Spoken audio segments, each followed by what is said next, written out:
Hey guys, and welcome to the Hobby News. Well, this is a great day. I'm getting to showcase some of my own work. So disclaimer, don't take this video as critique or review. Take it as entertainment purposes only. This is an artist looking at his own work and discussing it. So yeah, more for entertainment's sake. Just to let you know, Blight of Gods is my brand, and these models we're going to take a look at are my own sculpts, and I'm releasing them soon. So I've done a preview of them. So yeah, just to get that out of the way for anyone that's wants to know that information, that's what's going on. But for everyone that is interested in seeing what an artist has to offer in this miniatures world, then I guess keep watching. So yeah, let's get into this. So this is my website, Blight of Gods. You'll see the intro and the end credits all display this sort of thing, and most of my thumbnails and YouTube banner have my my sculpts in there, and this is the first time I'm able to actually release some full miniatures. So I've got some busts on the store webpage, but yeah, this is the first time I'm actually going to be releasing some proper miniatures. So yeah, it's pretty exciting. I've been hard at work trying to make this as easy for people to navigate as possible. We have up here the little news tab up there, and on the home screen you'll have a news section where you can just click the image, which is down here, and go straight to these articles. So I figured it was a good way to do previews and put forward the information for people that are interested in downloading these. So the type of products that I make are mostly STL files, so for 3D printing, and that's what these ones are for. So you can print them, mostly designed for resin printers, and the scale of most of these miniatures that I'll be bringing out for a kind of heroic 75mm scale, but they can be printed at any size. The busts are on a slightly different scale, but yeah, for these miniatures, they're roughly on that scale. So the ones that we're going to be looking at are roughly around 2 inches tall. So yeah, that's all the information out of the way. Let's get into the article and have a look. So this also, just I better make mention. So with this, we'll take a look at it in a minute, but the actual models aren't released yet, but they'll be released next week on the 6th of December, but I'm pretty sure I talk about that in this article, but yeah, we'll wait and see. So yeah, so spell Familiars of Catan. Familiars are a necromancer's best friend. Sorry for any lame little slogans here and sentences, but you got to be kind of, that sort of thing, right, for this type of promotional material. So yeah, sorry if it's a bit cringe fest, but I'll try to keep it as cool as possible. So yeah, so this is now released. You'll be able to, if you want to go to the website, you can have a look at this article. But here we go. So these are my three little minions here. These are kind of basically magical entities that store magic for their masters, so wizards and necromancers, and these are some of my favorites, so I'm really happy to be showing them off. So let's see what I say about it. So welcome to the first Blight of Gods Sunday preview. Yep, it is a great pleasure to be presenting these wonderful miniatures here today. Releasing on the Blight of Gods store next week on Monday the 6th of December 2021. You will be able to purchase these highly detailed STL files for home printing. The models are set at 2 inches tall, roughly, in heroic 75mm scale. However, because Christmas is just around the corner, I have decided to offer Adar the Spell Familiar left for free to download as a way of celebrating the first release of miniatures to the store and indulge in the Christmas spirit of giving.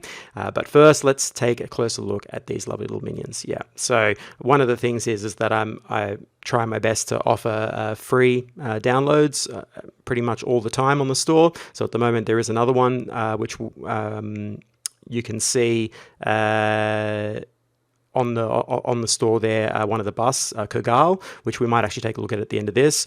But yeah, there's always something free there. So Adar here is going to be free, and the others are for purchase. So they're $3.50 Australian, so that's pretty cheap for these ones. If you're in another country like America or something, the exchange rate, it's going to be very cheap. It's going to be like a couple of dollars or something.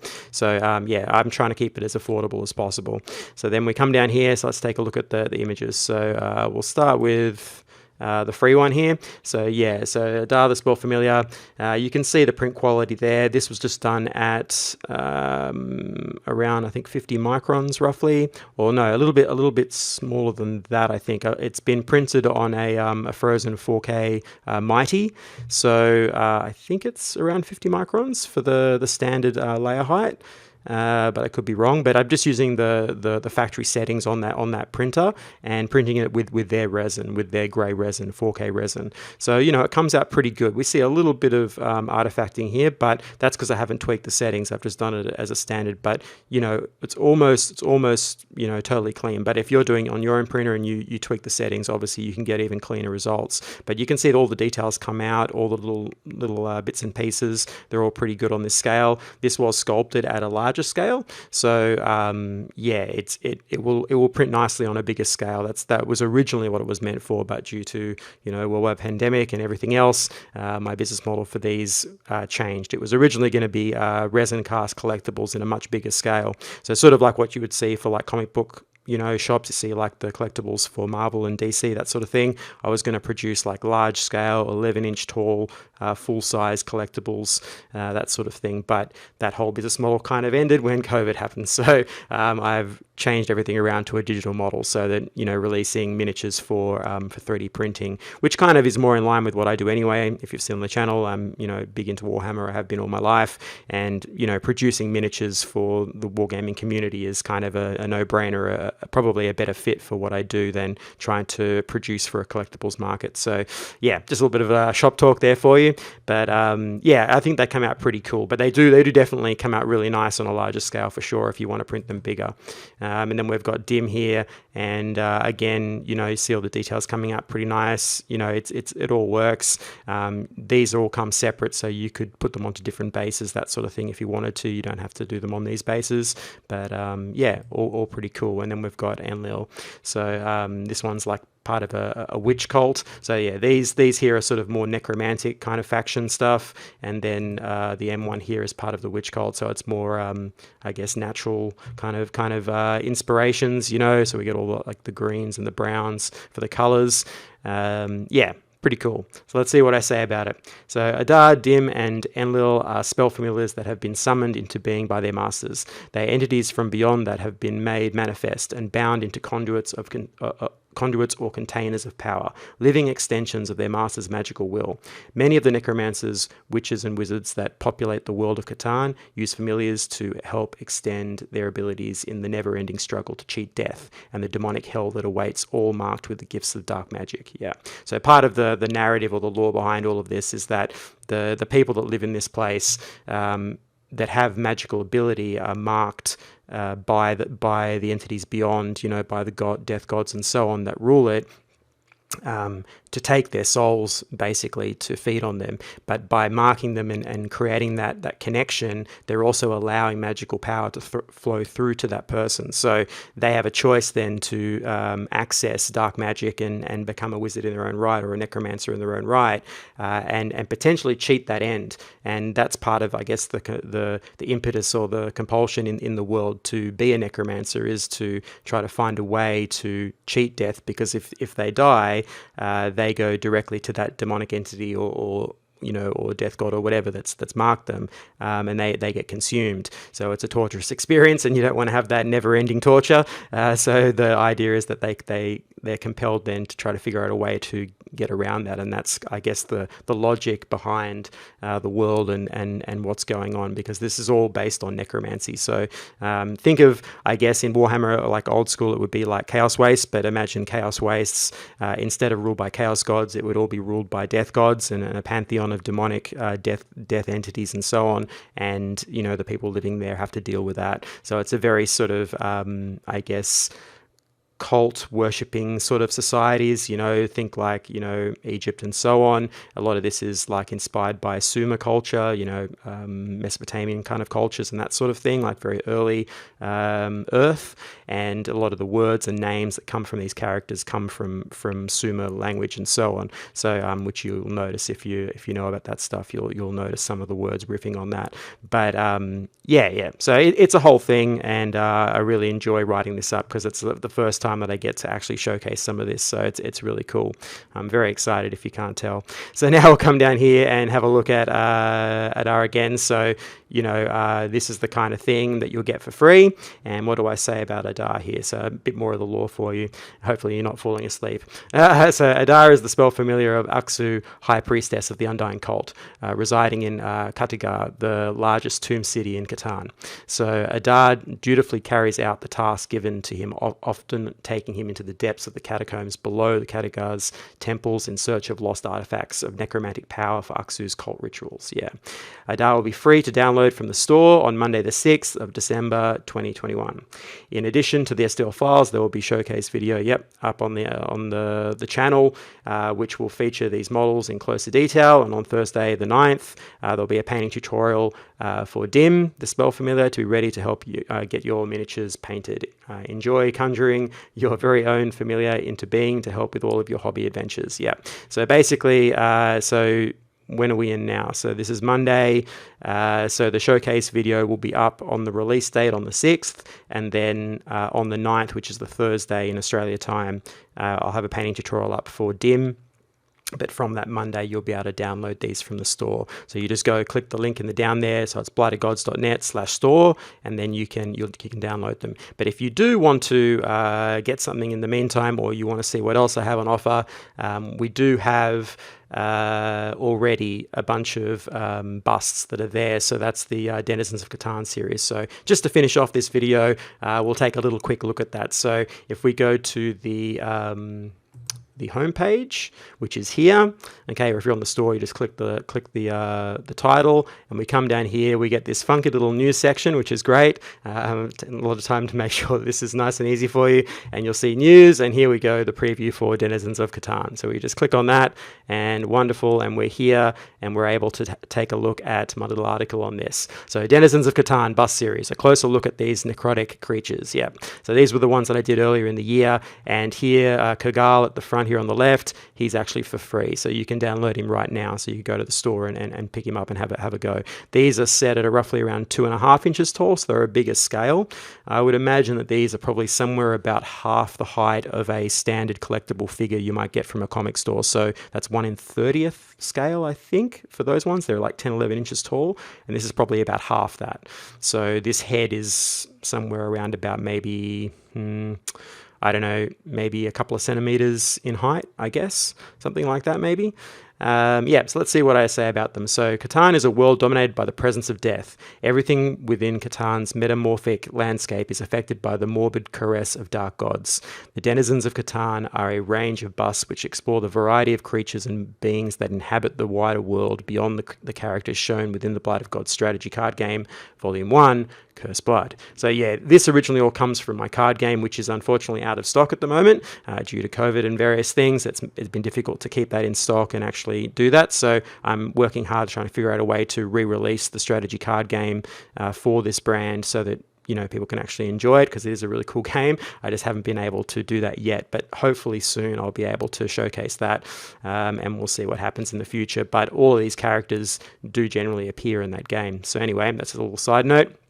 So we come down to the image. So you can see all the detail comes out really well. Again, these are designed more for resin printing, but they do work on FDM printers as well. And they're really fun to paint. These are really good as like test models if you want to like try a color scheme, that sort of thing. These types of busts are really good for that, because you can just play around with colors and do a lot of those kind of experiments before you go on your main miniatures. Like even if you're doing Warhammer, these are always fun to have around just to experiment. Like if you were doing Flesh Eater Courts or any of that, having a little sort of fleshy creature just to throw some paint on and get some different color choices down is a really nice way to experiment for sure. So especially like this one here, which is very ghoulish in its design, and not quite like a Games Workshop style, but it has enough of the details that where you could explore those things as well. So yeah, all really cool. I love sculpting these. So I love like mouths and doing all this type of like teeth designs and that sort of thing. And yeah, this is really fun. My background is in movie sculpting, in like creature sculpting. That's where I got my first break and where I sort of learned a lot of the skills. And yeah, bringing that into miniatures is a lot of fun, because of the sort of thing you do for like movies when you're doing all of this type of creature stuff. So all of these sculptural details here you're seeing is basically all hand done. So I'm not using any sort of texture stamps there, except for very minor minor stuff like, you know, pore detail and so on. But for all of these little lines and these little wrinkles, they're all done individually. So there's no sort of like, mass production of that. So if you look carefully, you'll see that it's all very, and a lot of asymmetry in there, and just working around the model. It's a lot of fun. That's what you do on real clay sculpts when you're doing like large scale stuff for movies that are going to be made into prosthetics. You'll sit there for 14 hours a day with a sculpting tool, and you'll actually hand put in all of those wrinkles. So anytime you see Hellboy or any of those movies that do a lot of prosthetics from back in the day or even now, and you take a look at that, you pause the screen and take a look at the prosthetic and all that little detail that you're seeing on there. That's done by hand by someone, with a little metal tool. It's a long process, but it is fun. When you see that come together, it's a really amazing thing. If you have a look at Instagram, there's tons of effects movie sculptors that have profiles, and you can take a look at that work, and it's really interesting. The clay sculpts are really beautiful. If you ever get lucky enough to go to a real studio and see it, it's another world. It's so beautiful to see those clay sculpts. They're some of the most impactful pieces of art that you can look at, especially for people that love fantasy and sci-fi and that sort of thing. And certainly in the clay, they're the most interesting. I find that once they get painted, it loses something, but the clay sculpts, the raw clay is just so amazing. Anyway, just that's a little side note for anyone that's interested in film. That's something well worth, if you're in LA or somewhere and you can go to one of those studios and like take a little tour of one of them, something like that. You won't be disappointed if they let you see the clay. That's really, really special. So yeah, just some more of these. So they're all cool. This is like a Wendigo, so basically a wizard that's succumbed to whatever spell that they were trying to cast and devolved into a hideous beast, a ravenous hunger-driven beast. And this one is based off of the witch faction, so it would have been a warlock that's made some pact with a demon that hasn't gone well, and devolved into this lovely creature, and roams the forests and mountains, consuming people and basically being hideous. But I really enjoyed doing the jaw structure on this one. That's a lot of fun. So that's basically the Catan series in a nutshell. And as you see, 2.5 inches tall. Oh, by the way, all of these are unsupported, so I don't have supported files just yet. So you're going to have to do a little bit of work when you put it into the printer. But unfortunately, I don't have the ability yet to really hone in on that and offer really well-supported files yet, because that takes a bit more practice to make sure that comes out good. And I want to make sure that all my products, obviously, that I release are good and work and everything. So I will eventually, but for the moment, they're unsupported. So the first set of 6 busts features ghouls, fiends, trolls, beasts, wendigos, and demons. Each of these characters populate the various outer wilds beyond the tomb cities of the necromantic cults that dominate most of the livable lands within Catan. The series has been designed for a miniature scale, about 2.5 inches tall, but the details present on these evocative miniatures will hold up for larger prints if the Dark Gods of Catan will it. So you can print them bigger, and they certainly do print really well. So this is the one that's available for free right now, and so let's see what we say about him.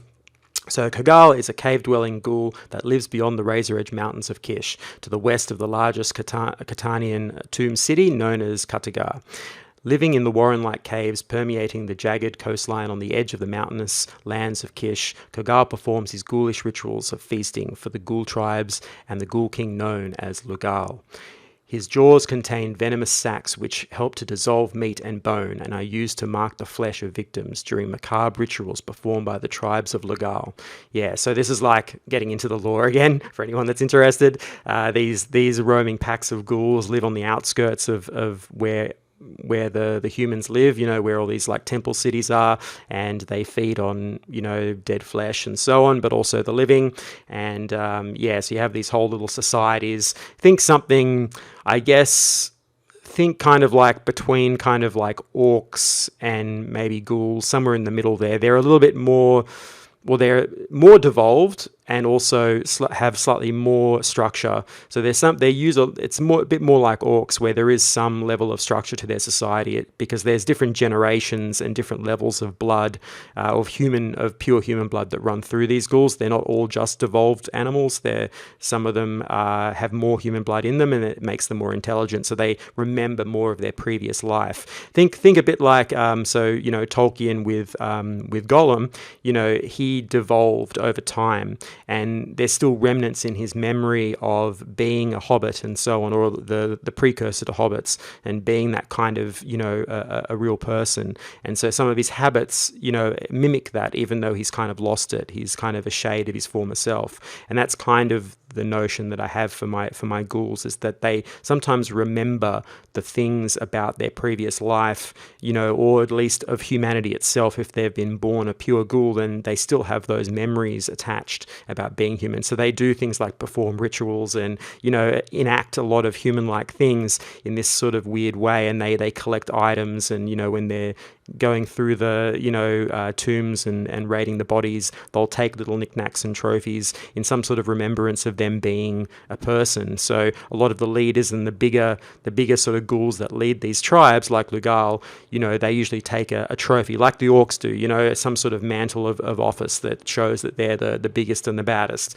And so they'll often have a piece of some sort of king that they've raided from a tomb or so on, like a crown or a belt or a cape or some sort of precious object. And in a lot of them, they actually are real magical artifacts and so on, because something in their intelligence lets them know that that's really special, and so they hold on to it. So just some of the background to these that I think is fun, and I'm really happy to be showing this to you. So hopefully you haven't all fallen asleep and someone's actually listening to this and I'm not speaking to myself. That'd be really cool. So so basically Kogal is free to download right now in the store. The rest of the Deadly Denizens are available for purchase for you to amass your own ghoulish horde. Just click the image above, and so on and so on. So yeah, just a little bit of a side note if anyone's interested. These are available, and then as I said, on Monday the 6th, you'll be able to get the familiars as well. So I hope you've enjoyed this. I hope it's okay to be showcasing this to you. As I said, take this as entertainment purposes only, not critique or review. It's my own work. And I'll leave you, I guess, with maybe not an overview this time. We'll leave that for another time. I've got the overview, close-ups of the images for the showcase video, so we'll leave it for that. But yeah, please hit the like button, subscribe button. It really helps me out. And I guess I'll catch you on the next one.